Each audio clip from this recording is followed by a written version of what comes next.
Kami bisa menyimpulkan bahwa yang dibawa dari toko yang dibungkus terpal kemudian diangkat menggunakan bambu itu adalah jenazah korban Budi. Kita kan dapat informasi tersebut, kemudian menganalisa CCTV itu berdasarkan informasi dari persidangan yang disampaikan oleh Prindo. Jadi Prio menjelaskan bahwa dia mengangkat jenazah Budi itu dengan cara mengikatnya, kemudian diangkat menggunakan bambu dan ditutup dengan terpal. Nah kemudian kami menduga bahwa memang itu adalah jenazah, karena seyogianya ketika memang itu barang, kenapa tidak disimpan saja di bak belakang, itu demikian. Jadi itu hanya analisa saudara ya? Ya betul. Ya. Kan judulnya analisa CCTV. Ya, artinya belum dapat dipastikan itu jenazah atau bukan ya? Siap. Ya. Namun kami meyakini. Ya. Sebelum lanjut video yang udah izin, di dalam cuplikan selanjutnya ada adegan yang memang di tiap menitnya ada aktivitas dari 024600 di tanggal 30 Agustus 2025.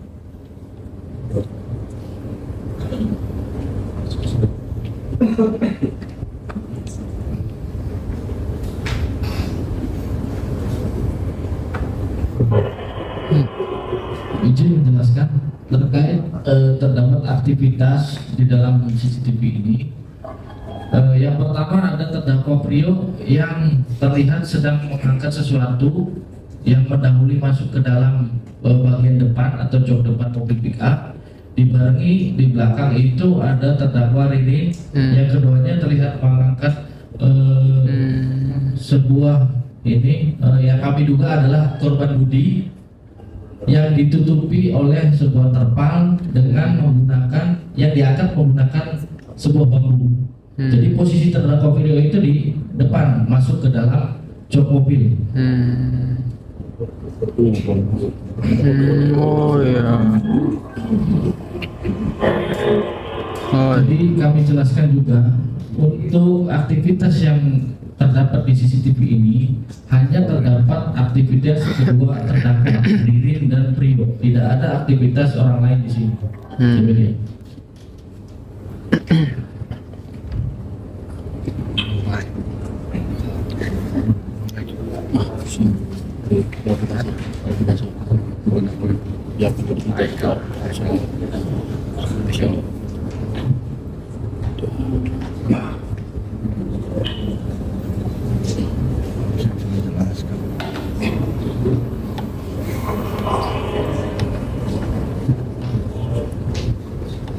Kemudian setelah berhasil memasukkan jenazah korban Budi ke depan mobil pick up di bagian kiri, kemudian terdakwa Ririn kembali masuk ke dalam toko.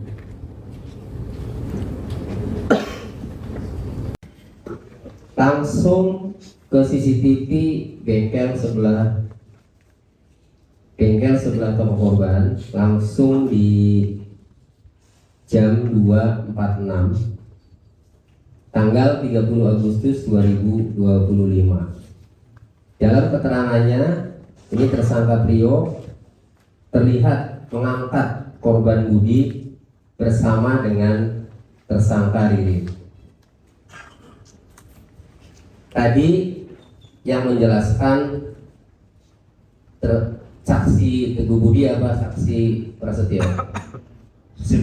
Saksi, saya bertanya ke saksi Prasetyo ya.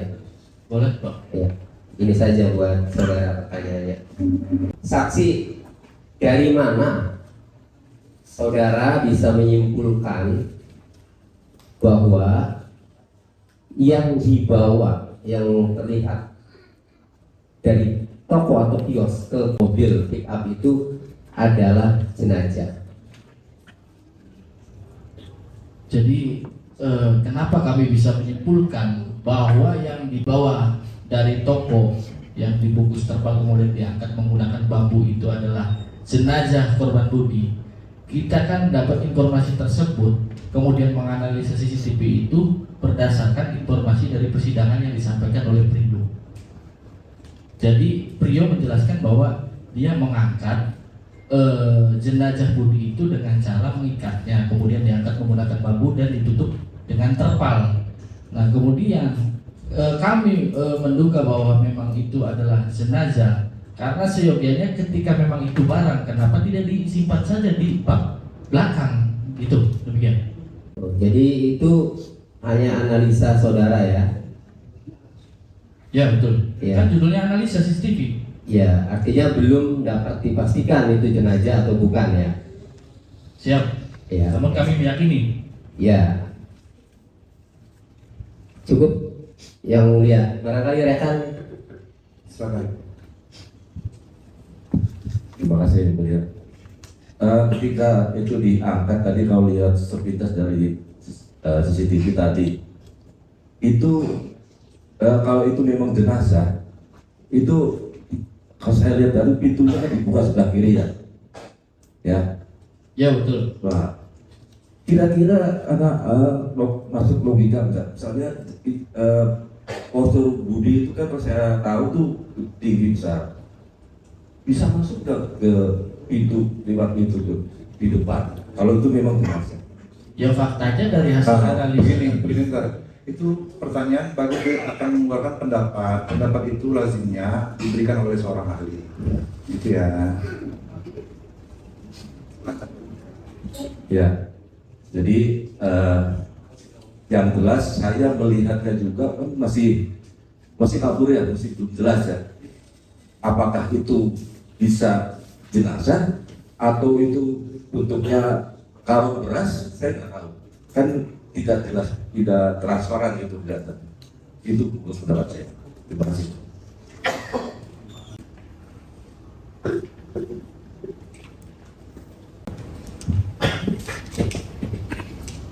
Kalau di CCTV yang saudara terima, Budi itu ada terekam CCTV masuk ke toko itu. Tidak ada. Satu pertanyaan kedua saksi. Tidak ada. Tidak ada. Majelis Hakim sudah bermusyawarah, selanjutnya rencana persidangan berkaitan dengan perkara itu bisa dicatat masing-masing.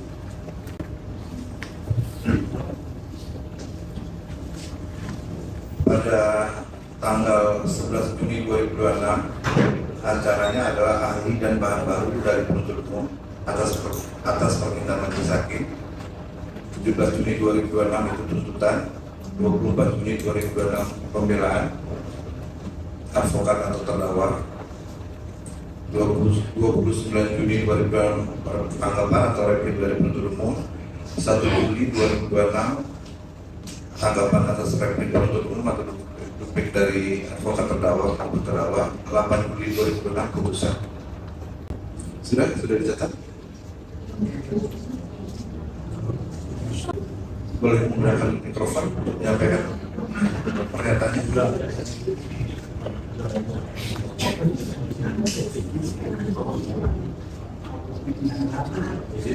Jadi yang mulai diulangi dari tanggal 17 11 Juni 2026, Majelis Hakim meminta karena kewenangan kaidahnya untuk acara menjadi ahli dan bahan baru dari penuntut umum. Nanti disampaikan term kondisinya. Dicatat dulu saja. 17 Juni 2026 itu tuntutan dari penuntut umum atas diri terdakwa. 4 Juli 2026 pembelaan terdakwa melalui advokat atau pembelaan advokat. 29 Juni 2026 itu replik penuntut umum. 1 Juli 2026 itu duplik advokat atau terdakwa. 8 Juli 2026 itu putusan. Sudah dicatat? Sudah. Ada tanggapan terhadap rencana persidangan?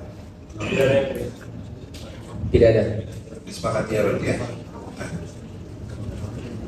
Majelis Hakim sudah bermusyawarah meminta yang pertama untuk dihadirkan ahli digital forensik. Ini panjang, kalau mau dicatat boleh. Kemudian bahan baru itu dibagi imperatif dan opsional, tapi temanya bahan baru ya. Yang pertama, berita acara pemeriksaan laboratorium digital forensik seluruh CCTV. Yang ketiga, digital forensik informasi yang diperlukan adalah satu, analisis rekaman CCTV hingga metadata di dalam file untuk memastikan integritas data. Dua, analisis keaslian video bukan hasil rekayasa teknologi atau deepfake atau manipulasi digital lainnya. Tiga, identifikasi wajah, karakteristik biometrik, mata, bentuk rahang, dan struktur wajah dengan tujuan menentukan apakah orang yang di dalam video adalah terdakwa Ririn, Prio, dan Budi, dan apakah orang di dalam video identik dengan orang yang ada di dalam CCTV toko bangunan berkah. Ini penjelasannya, yang CCTV yang sudah penyitaan ada orang dibilang Joko begitu ya, diidentikan dengan di CCTV lainnya. Siapakah orang itu begitu ya? Kemudian 4, informasi-informasi elektronik lain yang dinilai penting dan relevan dengan perkara ini. 5, dalam hal diajukan surat keterangan ahli, maka diajukan dalam bentuk ditandatangani secara elektronik KTE ya, dengan dilengkapi surat-surat lain untuk sahnya suatu surat keterangan ahli, serta dapat ditambahkan surat-surat lain seperti surat tugas dan berita acara sumpah. Kemudian bahan baru opsional, yaitu berita acara hasil tes DNA sampel darah di toko. Apapun hasilnya, identik dengan DNA Budi atau tidak, silahkan diajukan. Cukup jelas.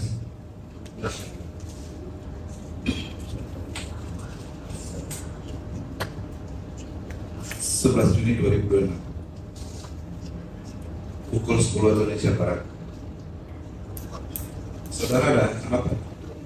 Tidak ada yang mulia.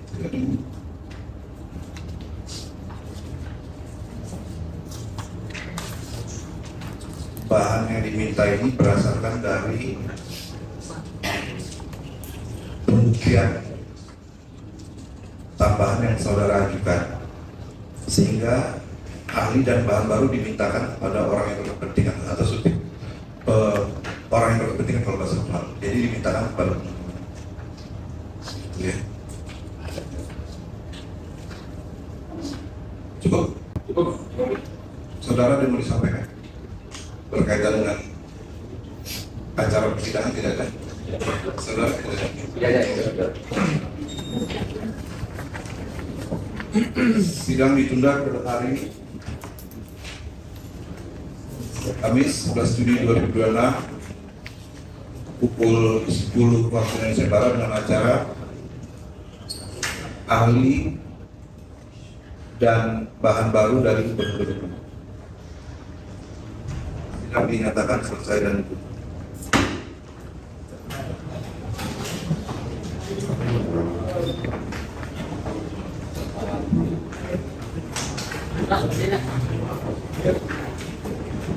Ini garis besarnya sendiri tanggapannya seperti apa, Pak? Ya, sidang hari ini penuntut umum ini menghadirkan saksi tambahan, ya, pembuktian tambahan, bukti tambahan berupa 5 orang saksi dan beberapa bukti elektronik, ya, maupun barang bukti palu. Jadi 5 saksi tambahan ini diantaranya 2 saksi perbalisan penyidik yang memeriksa kedua terdakwa, kemudian Anton Sudanto yang memotong palu, ya, kemudian Irfan tadi, ya, Awek, ya, kemudian satu lagi siapa? Inafis. Oh, Inafis, satu lagi Inafis. Nah, dari 5 itu memang yang paling penting itu adalah 3 orang itu, ya, 2 saksi perbalisan dan 1 saksi dari Inafis, ya. Ia menerangkan mengenai CCTV, ya, terutama yang saksi perbalisan.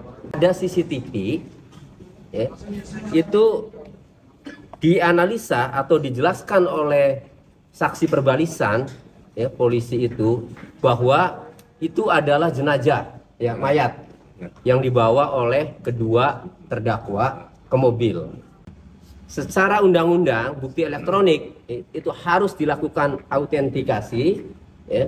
Maka tadi hakim memerintahkan kepada penuntut umum agar sidang berikutnya tanggal 11 Juni 2026 penuntut umum harus menghadirkan ahli.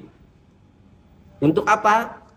Ahli digital forensik ini ya, untuk mengecek gambar rekaman CCTV seluruhnya yang dihadirkan oleh penuntut umum. Yang pertama, CCTV di toko material bangunan yang menghadap ke gerbang, yang menurut Prio waktu di keterangan pertama sebelum berubah itu adalah Joko, ya, maka itu harus diidentifikasi oleh ahli. Apakah terdakwa Ririn mukanya, apakah identik Prio atau bukan? Apabila nanti bukan Ririn, bukan Prio, maka terungkaplah ada pelaku lain. Ini keren, luar biasa majelis hakimnya, demi mengungkap kebenaran memerintahkan kepada penuntut umum menghadirkan ahli. Kemudian metadata CCTV. Itu CCTV itu rekayasa atau tidak. Kemudian yang ketiga, untuk melihat keaslian rekaman. Kemudian yang keempat itu untuk melihat atau menguji biometrik wajah yang terekam di dalam CCTV.